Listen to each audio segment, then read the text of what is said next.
아빠 우리 집 몇 평이야? 33평. 내 친구네 집은 50평이라던데 그럼 우리가 더 작은 거야? 응. 아빠 우리 집 차 뭐야? 소나타. 내 친구네 차는 벤츠래.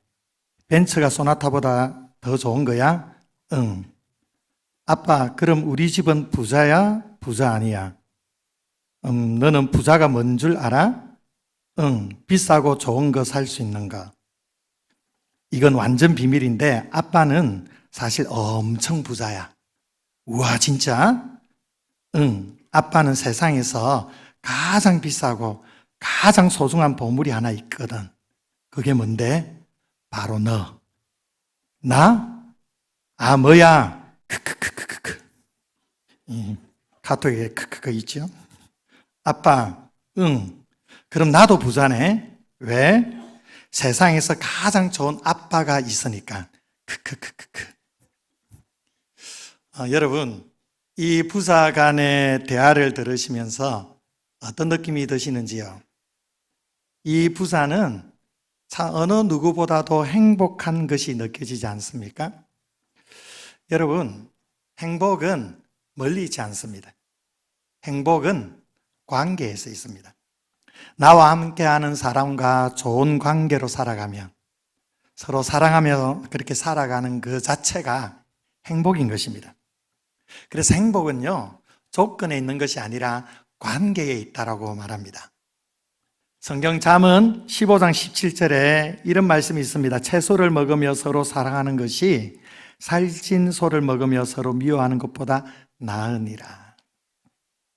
여러분, 우리는 이 세상을 살아가면서 수많은 관계 속에 살아갑니다. 가장 중요한 관계가 바로 가정 안에서 가족들 간의 관계가 있죠. 직장에서도 관계가 있습니다. 교회 안에서도 관계가 있고, 이렇게 주변에 얽혀 있는 이 관계를 잘 영위해 나가는 것, 함께 서로 사랑하며 기뻐하며 그렇게 지내는 것이, 그것이 참된 행복인 것이죠. 그런데 이 수많은 관계 중에 가장 중요한 관계가 있습니다.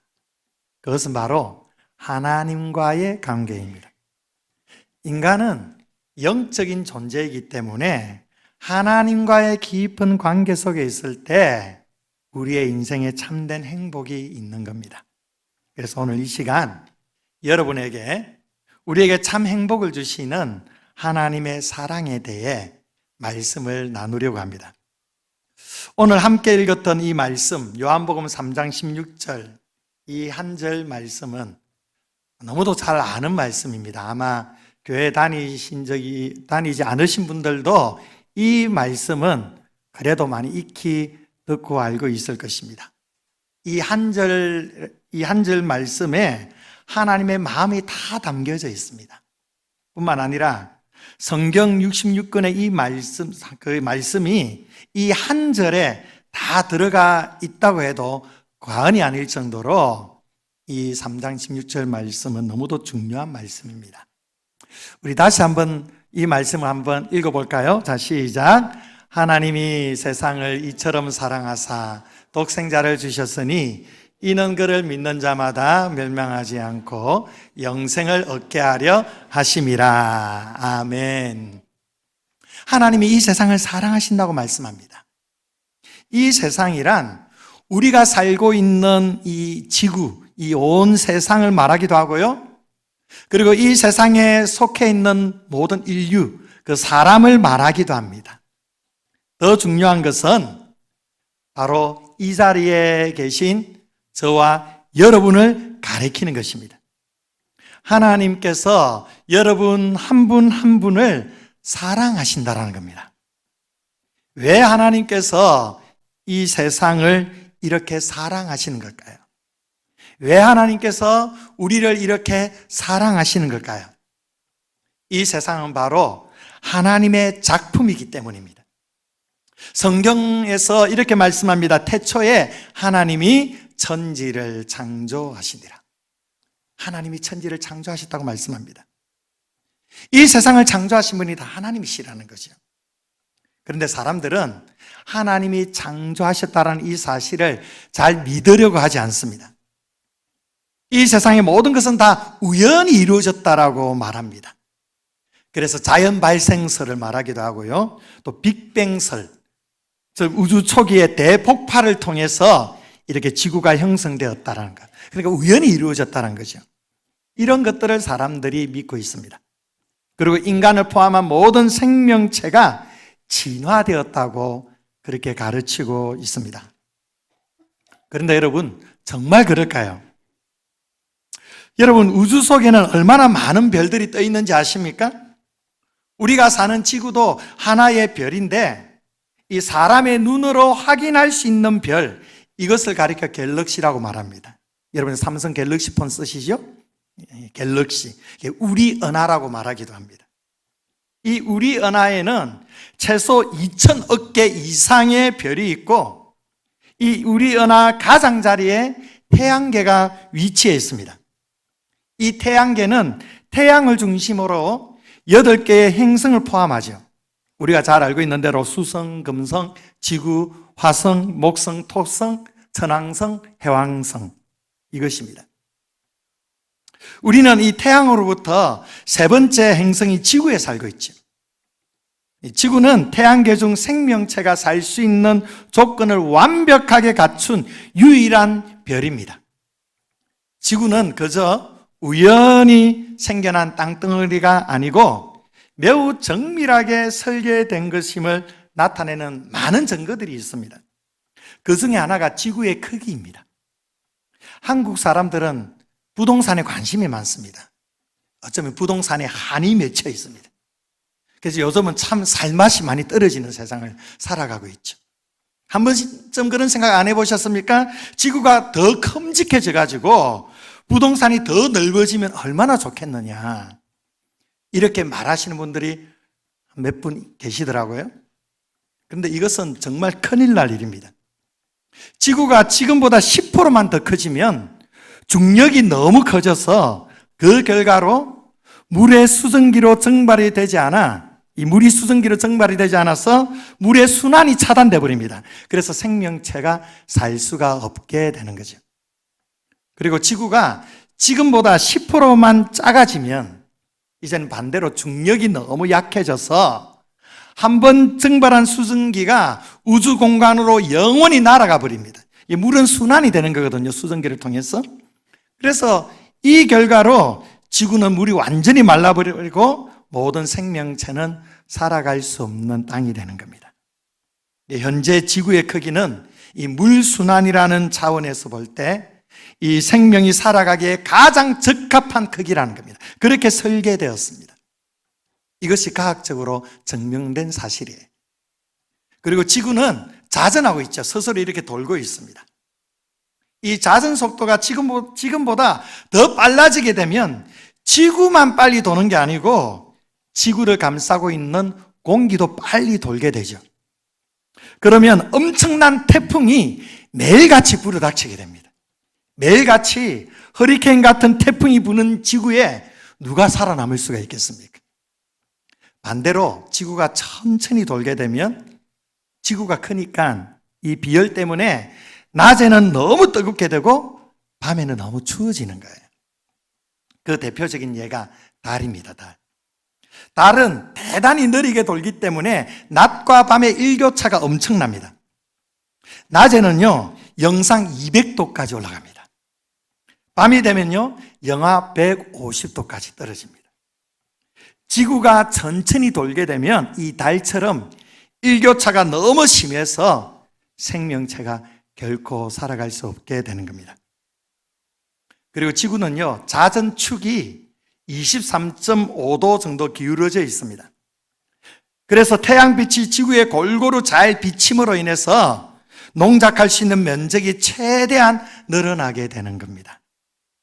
이 지구의 자전축이 기울지 않고 바로 서 있으면 태양이 비치는 부분은 너무 뜨겁고 그렇지 않으면 너무 추워져서 농사를 지을 수 있는 자리가 적어지죠. 이 자전축의 기울기로 인해서 인류는요 사계절을 경험하며 살게 되는 겁니다. 그리고요 태양과 지구까지의 거리도 지금보다 더 가깝거나 더 멀어지면 너무 뜨겁거나 너무 추워져서 생명체가 살 수가 없는 겁니다. 지구보다 조금 더 가까운 행성이 금성이죠. 이 금성은 너무 뜨거워서 불덩어리 같이 되어 있습니다. 그래서 생명체가 못 삽니다. 그리고 지구보다 조금 더 멀리 있는 것이 화성인데요.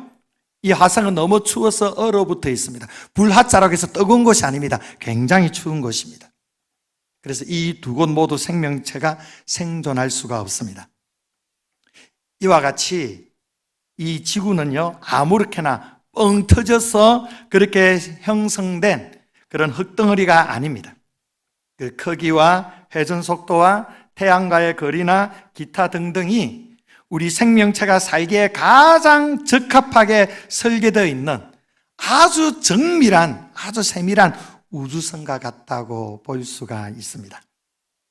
자, 그러면 누가 이 지구의 자전축이 23도가량 기울게 해서 사계절을 있게 하셨을까요? 누가 사람들이 다 죽지도 그리고 얼어 죽지도 않도록 지구의 속도를 아주 적절하게 조절하시는 걸까요? 누가 지구가 태양에 흡수되지 않고 태양에서 영원히 또 멀어지지 않도록 지구의 공전 속도를 적절하게 조절하고 있는 걸까요? 여러분, 이것이 다 우연이라고요? 만약에 우리가 지금 들어와 앉아있는 이곳 우리 서강교회 건물이 시멘트 공장과 철근 공장의 폭발로 인해서 우연히 이렇게 지어졌다고 하면 여러분 믿으시겠습니까? 물론 이 사실이 아닐 뿐더러 아무도 믿지 않을 허무맹랑한 말일 것입니다. 그러면 이 우리 서강교회 건물과는 도무지 비교할 수 없는 엄청난 광대한 이 우주가 단순히 폭발로 인해 우연히 생겨나서 우리가 이렇게 살고 있다? 이것은 도무지 믿을 수 없는 일입니다. 여러분, 빌딩은요, 건축가가 만드는 거예요. 우리의 옷과 음식, 심지어 종이 한 장도 그것을 만든 사람이 있기 때문에 존재하는 거죠. 우연히 지어진 것은 없습니다. 이 천지 만물도 당연히 그것을 만든 이가 있다라는 겁니다. 태초에 하나님이 천지를 창조하시니라. 그토록 많은 별들이 떠있는 이 우주와 우주 속의 지구와 태양의 모든 것이 적절하도록 만드시고 배치시키시고 질서 있게 운행하도록 만드신 분이 바로 하나님이시라는 거예요. 또한 하나님께서는요, 우주 만물을 창조하시고 이 우주 만물을 잘 다스릴 수 있도록 주인공으로 우리 인간을 창조하셨습니다. 하나님께서는 우리 인간을 하나님의 형상으로 만드셨다라고 성경은 말씀합니다. 하나님을 닮았다는 거예요. 그래서 인간은 참 지혜롭습니다. 인간의 지혜는 참 놀라워요. 이 인간의 지혜는요, 하나님께서 만드신 우리 인체의 정교함에서도 분명히 드러납니다. 우리 인체가 얼마나 정교한지 아십니까? 예를 들면요, 우리 한 사람이에요. 우리 한 사람의 인체의 혈관의 총 길이가 무려 12만 킬로미터입니다. 너무 엄청나서 믿어지지가 않죠. 별로 놀랍게 여기지도 않는 것은 도저히 믿어지지 않는다라는 생각 때문일까요? 근데 사실입니다. 12만 킬로미터의 혈관이 우리 몸에 있어요. 지구 한 바퀴를 약 4만 킬로로 보면 이 혈관의 길이는 지구 둘러의 몇 배입니까? 3배입니다. 3배. 여러분의 몸속에 지구 3바퀴 돌 만큼 긴 혈관이 깔려 있다는 겁니다. 또한 사람의 유전 정보를 다 담고 있는 DNA의 정보가 얼마나 정교한지 아십니까? 이 DNA는 직경 2mm, 1cm도 안 되는 이 2mm의 작고 미세한 핀머리, 이 DNA 세포가 머리핀처럼 생겨서 핀머리를 하는데 이 부피에 사람 10억 명의 유전체들이 다 들어가 있다고 합니다.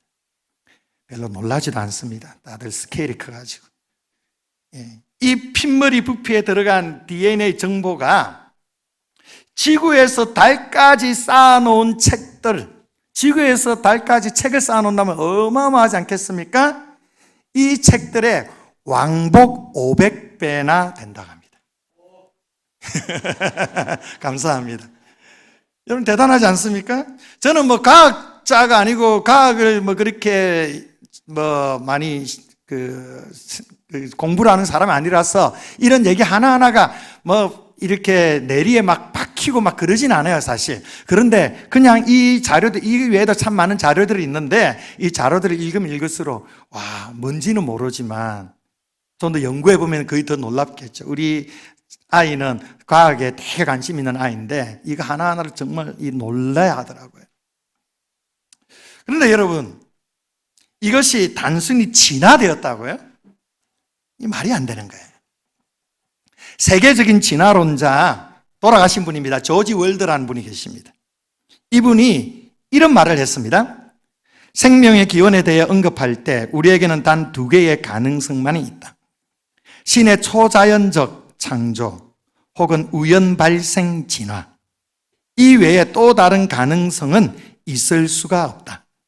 자연 발생은 이미 120년 전에 루이 파스테르 등에 의해 가능성이 없는 것으로 판정이 났으므로 신의 초자연적 창조라는 단 하나의 결론만이 남게 된다. 그러나 나는 철학적인 이유 때문에 신을 믿을 수가 없다.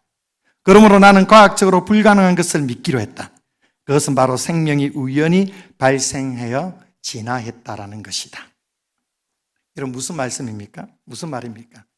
진화론자도 사실은 진화를 믿지 않는다라는 겁니다. 오직 하나, 신의 초자연적인 창조밖에 없다라는 사실을 이 진화론자도 인정했고 진화론을 처음 주창한 찰스 다윈도 그렇게 인정을 했습니다.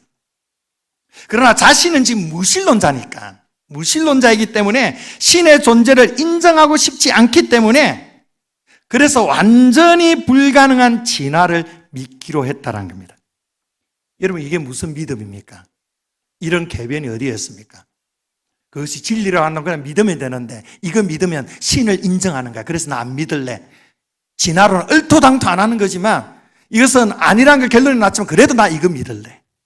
얼마나 어리석습니까? 여러분, 누가 우리 인간을 만드셨습니까? 하나님이 만드신 거예요. 하나님께서 너무도 정교하고 신비스럽게 우리의 인체를 만드셨습니다. 그리고 사람을 에덴 동산에 머물게 하시면서 이 우주 만물을 인간에게 다스리도록 선물로 주셨습니다. 왜 이랬을까요? 바로 우리를 사랑하시기 때문입니다. 하나님께서는 우리 인간과 함께 하시기 위해 하나님의 형상으로 우리를 아름답게 만드셨습니다. 그만큼 하나님은 우리를 사랑하신다라는 겁니다. 인간의 진정한 행복은요, 이렇게 우리를 창조하신 창조주 하나님과 함께 할 때에 이 행복이 있는 것입니다.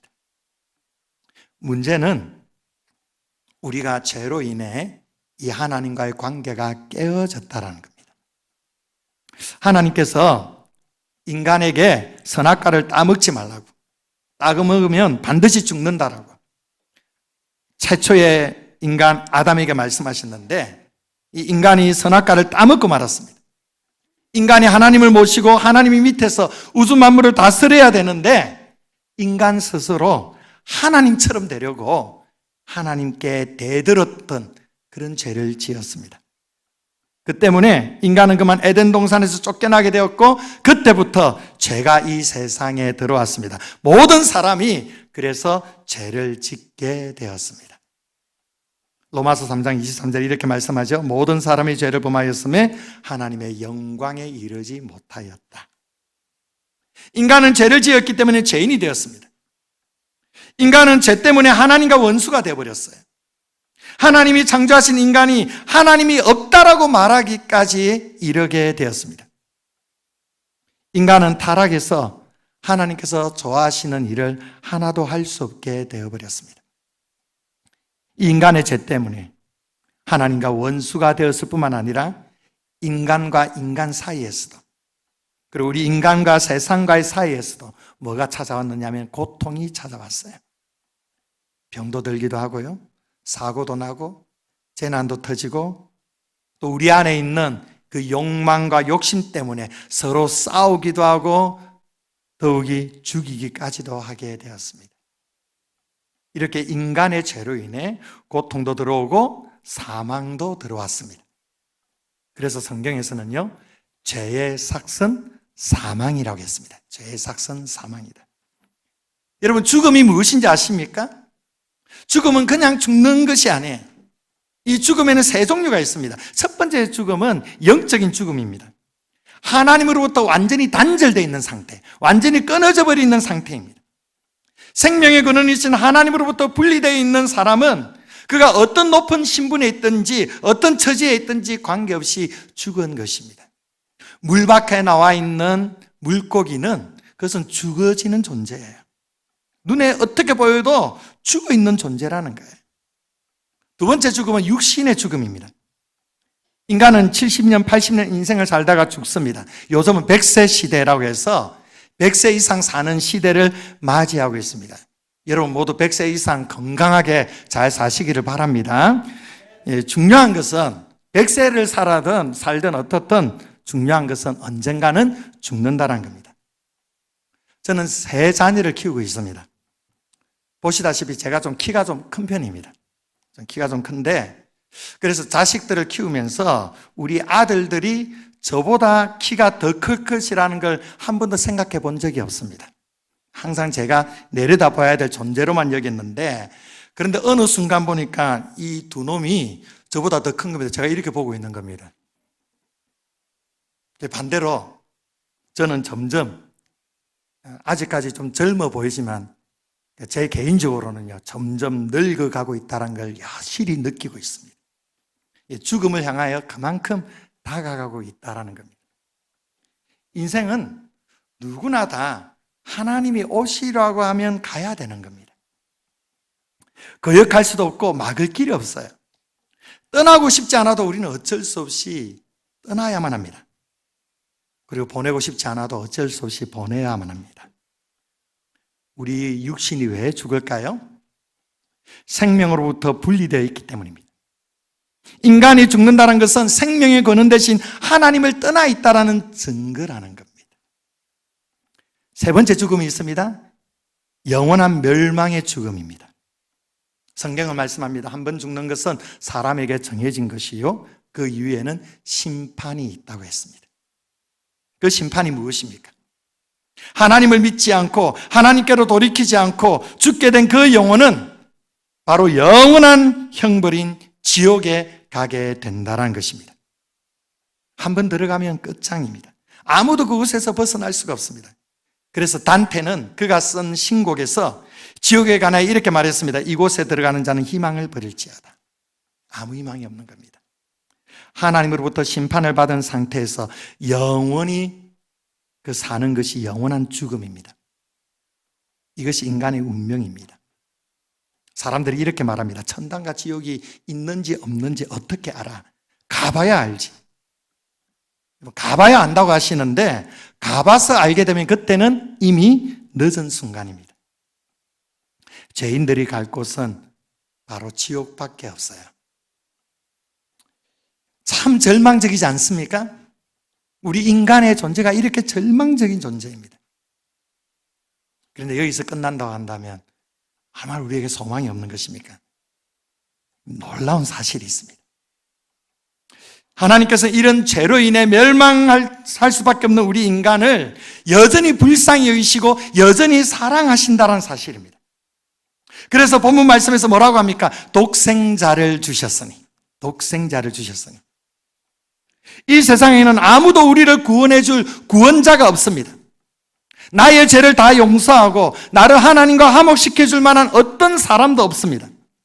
누가 우리를 이 죄에서, 절망에서 구원할 수가 있느냐? 조건이 하나 있습니다. 죄가 없는 분이 나를 구원할 수가 있는 거예요.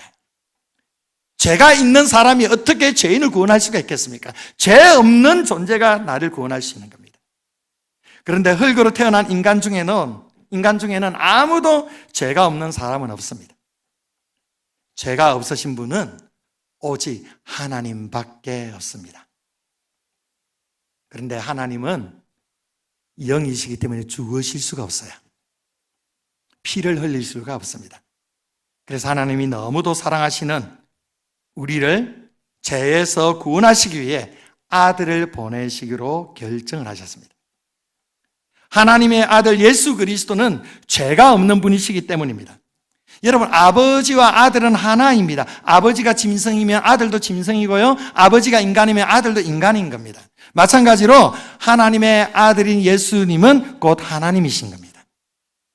그래서 하나님께서 우리를 사랑하셔서 하나뿐인 하나님의 독생자 예수 그리스도를 이 세상에 보내셨습니다.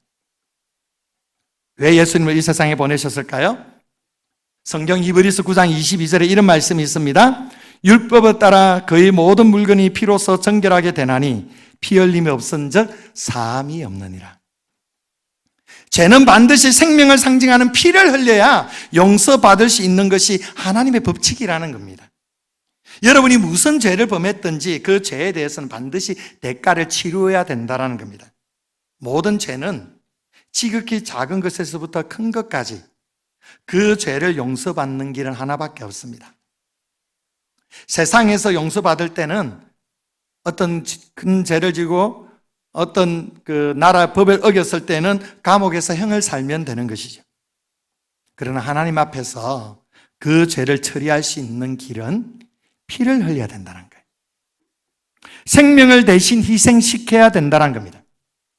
문제는 죄 없으신 하나님이 하늘에서 피를 흘릴 수는 없는 겁니다. 하나님은 인간이 아니기 때문에 피를 흘릴 수가 없습니다. 그러니까 피를 흘리기 위해서 하나님은 죄 없으신 독생자 예수를 인간의 모양으로 동정녀 마리아에 태어나게 하셨습니다.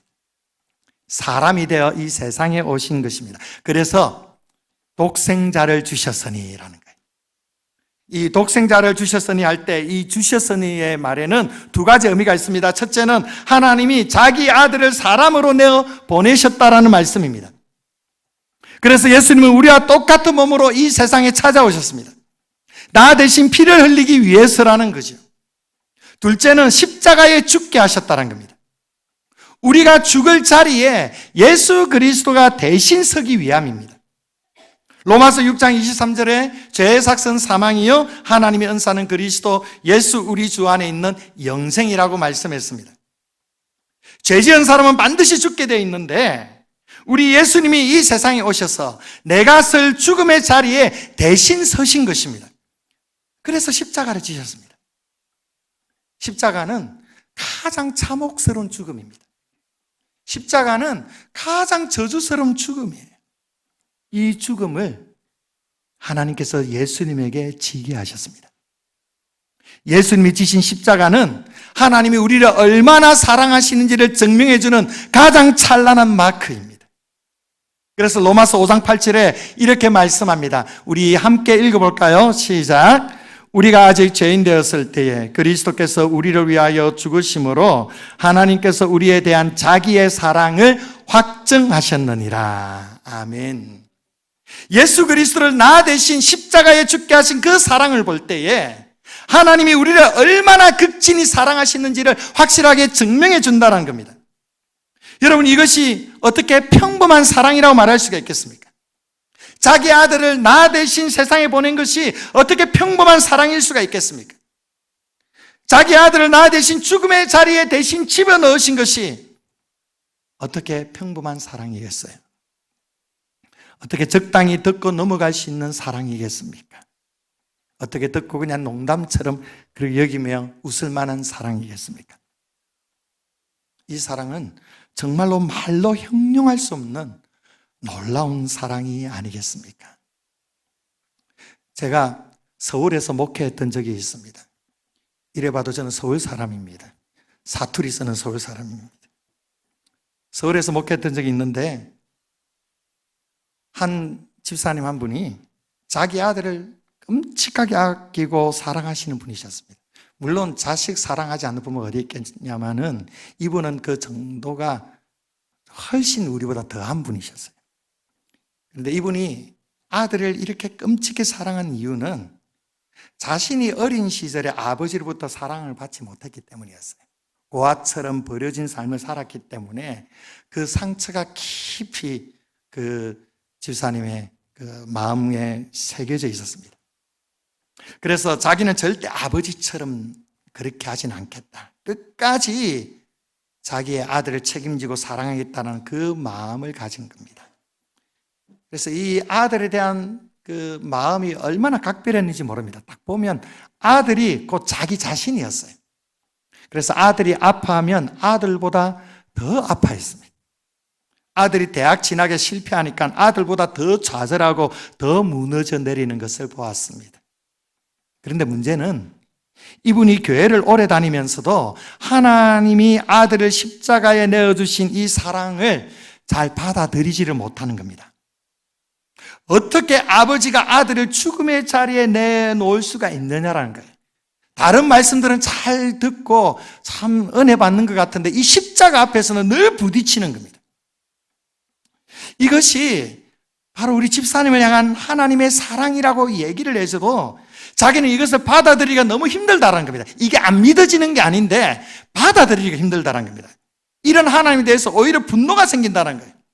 우리 인간을 지옥에 보낼지언정 자기 아들을 대신 죽게 하면 안 되지 않느냐는 거죠. 아무리 우리를 사랑한다 할지라도 아버지는 그렇게 하면 안 되지 않느냐고 마 열변을 타고 항변을 하는 거예요. 그 집사님을 보면서 제가 얼마나 가슴 아팠는지 모릅니다. 그러면서 이런 생각이 들었습니다. 아, 그렇구나. 누군가에게는 이 하나님의 사랑이 이렇게 받아들이기가 힘든 일이구나. 이 사랑이 너무도 크고 놀라워서 누군가에게는 이토록 가슴 아프게 다가오는구나. 어떻게 아들을 대신 죽게 할 수가 있습니까? 이 성도님의 모습을 보면서 참 많이 울었던 그런 기억이 있습니다. 아들을 내어주시기까지 우리를 사랑하신 하나님. 정말 어떻게 설명할 길이 없어요. 예수 그리스도께서 나 대신 고통당하시고 죽음도 당하신 것입니다. 죄는 우리가 지었는데 하나님의 아들 예수 그리스도께서 대신 벌을 받아 죽으신 것입니다. 하나님이 우리를 이처럼 사랑하셨습니다. 중요한 사실이 있습니다. 예수께서는 십자가에 달려 피 흘려 죽으셨을 뿐만 아니라 제3일에 다시 살아나셨다라는 겁니다. 사람들이 이렇게 말합니다. 죽었다가 다시 살아났다고 웃기는 소리 하지 마. 죽었다가 다시 살아난 사람이 어디 있냐? 말도 안 되는 소리다. 여러분, 사람들이 뭐라고 말해도 예수 그리스도께서는 죽으셨다가 제3일에 부활하셨습니다. 바로 그분이 하나님이시기 때문이에요. 예수 그리스도의 무덤은 빈 무덤입니다. 다른 종교 교수는 무덤이 있습니다. 그러나 예수 그리스도는 무덤이 비어 있어요. 그 예수 그리스도의 무덤만 비어 있는 것이 아니고 죽었다가 다시 살아나셔서 예수님은 사람들에게 나타내셨습니다. 부활하신 예수님께서 평소에 자신을 따르던 제자들에게 나타나셨습니다. 자신과 자신의 제자들을 박해했던 사람들에게도 나타나셨습니다. 부활하신 예수님께서 동산에서도 나타나셨고요, 방 안에서도 나타나셨고, 길에서도 나타나셨고, 바닷가에서도 나타나셨습니다. 예수님께서 남자에게도 나타나셨고요, 그리고 여자에게도 나타나셨습니다. 부활하신 예수님께서 한 번에 500여 명에게 동시에 나타나셨습니다. 500여 명이 동시에 부활하신 예수 그리스도를 목격했다고 성경은 증언하고 있습니다. 예수 그리스도께서는 죄인들을 대신해서 죽음을 당하시고 또 십자가에서 죽으신 이후에 3일에 부활하셨습니다. 예수 그리스도는 지금 우리 눈에 보이시지 않지만 지금도 살아 계십니다. 지금도 살아 계셔서 우리와 함께 하시고 계십니다. 그 예수님께서 머지않아 장래에 다시 이 세상에 오실 것입니다. 왜 이런 역사를 이루셨을까요? 바로 우리의 죄를 용서해 주시기 위해서입니다. 고통 속에 있는 우리에게 평안과 안식을 주시기 위해서입니다. 우리에게 영생을 주시기 위해서입니다. 여러분, 이것이 바로 하나님의 사랑입니다. 요한복음 3장 16절 말씀이 이것을 말씀해 줍니다. 하나님이 세상을 이처럼 사랑하사 독생자를 주셨으니 이는 그를 믿는 자마다 멸망하지 않고 영생을 얻게 하려 하십니다. 자, 그러면 어떻게 하면 하나님께서 우리에게 주시고자 하는 이 영생을 선물로 받을 수 있을까요? 여러분, 우리 인간의 편에서 영생을 얻기 위해 할 수 있는 것은 아무것도 없습니다. 우리는 그저 하나님께서 우리에게 주시는 영생의 선물을 받기만 하면 됩니다. 네, 하나님께서 주신 사랑의 선물을 제가 받겠습니다. 이렇게 하기만 하면 됩니다. 이것이 바로 믿음이라는 거예요. 하나님께서 우리의 구원자로 세우신 예수 그리스도를 믿기만 하면 되는 것입니다. 여러분이 예수 그리스도를 믿기만 하면 여러분의 모든 죄를 용서받습니다. 여러분이 예수 그리스도를 믿기만 하면 죽어도 사는 영생을 선물로 받습니다. 예수를 믿기만 하면 이 세상에서 살다가 죽으면 그 영혼이 바로 천국에 가는 것입니다. 이 땅에서도 예수를 믿으면 하나님이 주시는 영원한 생명과 평안을 누리며 살아가게 됩니다. 여러분, 이건 전혀 어려운 것이 아닙니다. 그저 원하기만 하면 됩니다. 믿기만 하면 됩니다. 하나님, 제가 믿습니다. 이렇게 하면 되는 것입니다. 여러분, 이제 어떻게 하시겠습니까? 하나님께서 세상을 이처럼 사랑하사 독생자를 주셨으니 이는 그를 믿는 자마다 멸망하지 않고 영생을 얻게 하려 하심이라. 여러분이 이 시간 예수 그리스도를 믿기만 하면 영생을 선물로 받습니다. 많이 몰라도 괜찮습니다. 뭘 안 해도 괜찮아요. 그냥 예수를 믿기만 하면 됩니다. 요한복음 1장 12절에서 영접하는 자, 곧 그의 이름을 믿는 자들에게는 하나님의 자녀가 되는 권세를 주셨으니, 예수를 믿으면 하나님의 자녀가 됩니다. 예수님께서 또 이런 말씀하셨습니다. 마태복음 11장 28절에 수고하고 무거운 짐진 자들아 다 내게로 오라. 내가 너희를 쉬게 하리라. 예수 그리스도께서 여러분이 인생의 무거운 짐을 지고 고달파하시는 것을 아시고 쉬게 해 주시겠다라고 말씀합니다. 예수를 믿기만 하면 죄와 고통과 사망의 무거운 짐을 내려놓고 하나님의 사랑의 품에 안길 수가 있습니다. 그 품 안에 참된 쉼을 누릴 수가 있습니다. 저희 어머니는 6남매를 참 고생하면서 키우셨습니다. 아버지는 경제적으로 참 무능했고요. 어머니는 홀로 시장 바닥에서 채소 장사, 이 주력 상품이 콩나물입니다. 제가 콩나물을 먹고 이렇게 많이 큰 것 같습니다. 저희 집안 식구들 다 큽니다. 이 과학으로 증명된 건 아니지만 충분히 그럴 수 있다고 저는 믿고 있습니다. 콩나물 많이 드시기를 바랍니다. 이 콩나물을 팔면서 6남매를 잘 키워오셨는데요. 그 과정 속에 얼마나 고생이 많으셨겠어요. 그런데 어머니가 항상 우리 자식들에게 한 말이 있습니다. 내가 예수를 안 믿었으면 어떻게 이 어려움을 이겼겠노? 예수 믿으니까 모든 것이 다 감사하다. 이렇게 하시면서 인생의 그 무거운 짐을 기쁨으로 감당하셨어요. 우리 어머니는 인생의 큰 어려움과 아픔 속에 예수님을 의지했습니다. 어려운 순간마다 예수님께 기도하며 예수님이 주시는 힘으로 삶을 아름답게 살아내셨고 자녀들을 잘 키우셨습니다. 그래서 이렇게 대서강교회 담임 목사 아들까지 키워내지 않았습니까? 사랑하는 여러분, 예수 믿으면 영생을 얻습니다. 예수 믿으면 마음에 평안함이 있습니다.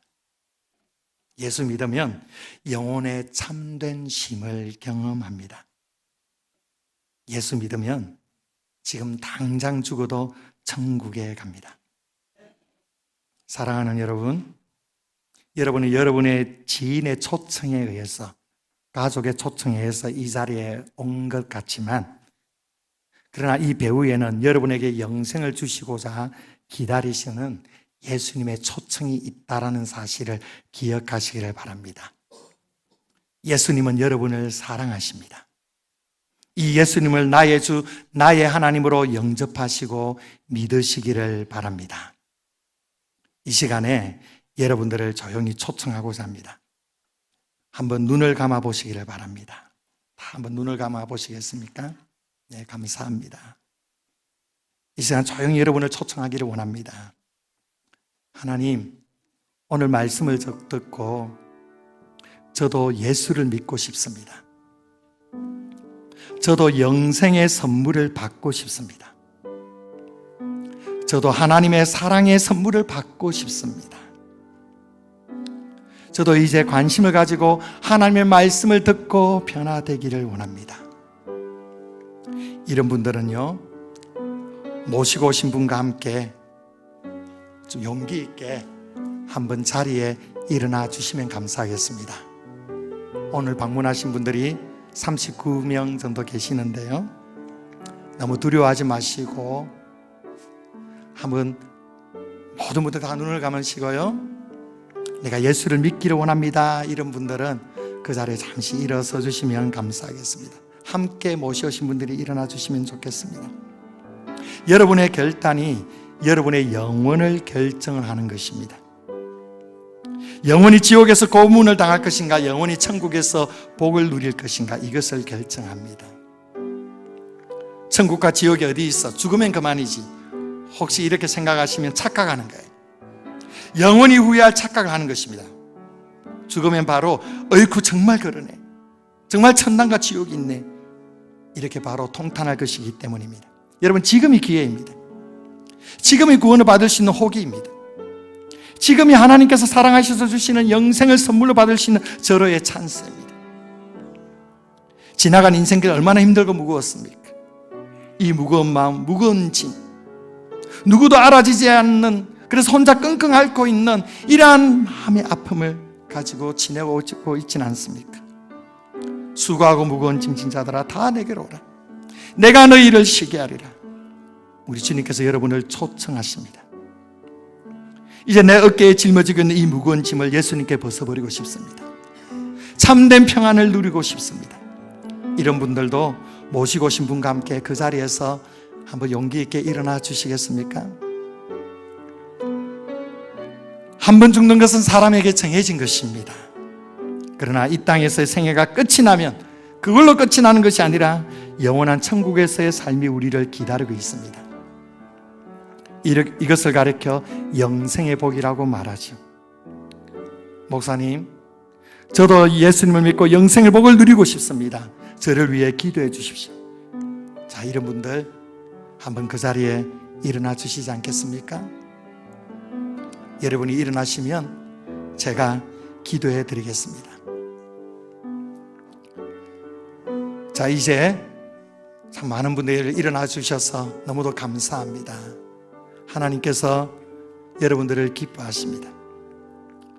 이 시간 모두 저를 따라 한번 기도해 보시기를 바랍니다. 저를 따라 한번 기도해 보겠습니다. 사랑하는 주님, 저는 죄인입니다. 하나님 아버지를 모른 채 멀리 떠나 방황하며 살았습니다. 이제 하나님 아버지께로 돌이키기를 원합니다. 아버지의 품 안에 안기기를 원합니다. 예수님의 십자가의 보혈로 저를 씻어 주시옵소서. 나를 위하여 죽으시고 나를 위하여 부활하신 예수님을 나의 구주로 영접합니다. 나의 마음을 받아 주시옵소서.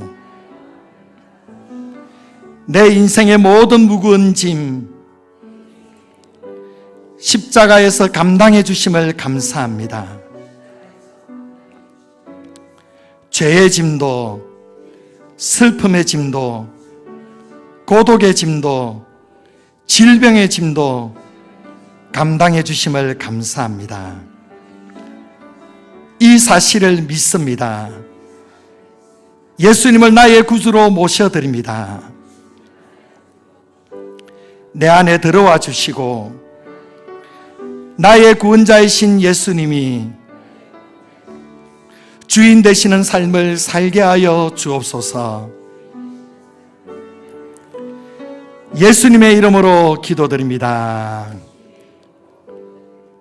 아멘. 할렐루야. 우리 이렇게 예수님을 영접하신 분들에게 우리 큰 박수로 환영하며 축복하겠습니다.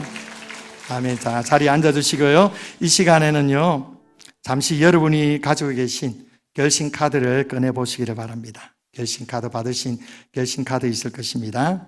그리고 이 결심 카드를 적는 시간을 가지겠습니다. 이 카드에 이름과 연락처를 적어주시고 밑에 세 가지가 있습니다. 예수님을 믿기로 작정합니다. 이전에 교회에 다니다 쉬었는데 다시 믿도록 하겠습니다. 상담을 원합니다. 여기에 동그라미를 해주시기를 바랍니다. 좀 번거로우시더라도 지금 작정을 꼭 해주시고 혹시 볼펜이 없으시면 손으로 표시해 주시면 제공해 드리도록 하겠습니다. 이 시간에 기도하는 마음으로 혹시 또 용기 있게 그 자리에 일어나지 못하신 분들 가운데서도 결심카드를 적기를 원하신 분은 결심카드를 적으시기